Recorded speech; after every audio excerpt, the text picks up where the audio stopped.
Hi friends, this is Swaroop. ఈరోజు windows అప్డేట్ని off చేయడం ఎలాగో చెప్తాను చూడండి. ఫస్ట్ ఆఫ్ ఆల్ మీరు కంట్రోల్ ప్యానెల్కి వెళ్ళి అడ్మినిస్ట్రేటివ్ టూల్స్లోకి వెళ్ళి అందులో సర్వీసెస్లోకి వెళ్ళి విండోస్ అప్డేట్ దగ్గరికి వెళ్ళాలి. అది ఎలా అంటే ఫస్ట్ ఆఫ్ ఆల్ మీరు కంట్రోల్ ప్యానెల్కి వెళ్ళాలి. సెర్చ్ బాక్స్లో టైప్ చేసినా వస్తుంది, లేదంటే విండోస్లోకి వెళ్ళినా వస్తుంది.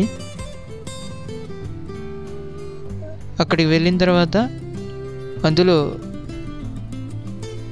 లార్జ్ ఐకాన్స్లోకి వెళ్తే మీకు అడ్మినిస్ట్రేటివ్ సెట్టింగ్స్ కనిపిస్తుంది. ఆ అడ్మినిస్ట్రేటివ్ టూల్స్లోకి వెళ్ళండి. వెళ్ళిన తర్వాత అందులో సర్వీసెస్ ఉంటాయి. ఆ సర్వీసెస్లోకి వెళ్ళండి. సర్వీసెస్లోకి వెళ్ళిన తర్వాత మీకు లాస్ట్ వన్ కిందనే విండోస్ అప్డేట్ అనేసి ఉంటుంది. చాలా కిందని లాస్ట్ వన్, లాస్ట్లో అక్కడ చూడండి విండోస్ అప్డేట్ అని ఉంటుంది. దాన్ని క్లిక్ చేయండి. డబుల్ క్లిక్ చేసిన వెంటనే అక్కడ మీకు డిసేబుల్ ఆప్షన్ ఉంటుంది లాస్ట్లో. అది కనుక మీరు యాక్టివేట్ చేసి స్టాప్ కొడితే ఆటోమేటిక్గా మీకు ఆఫ్ అయిపోతుంది.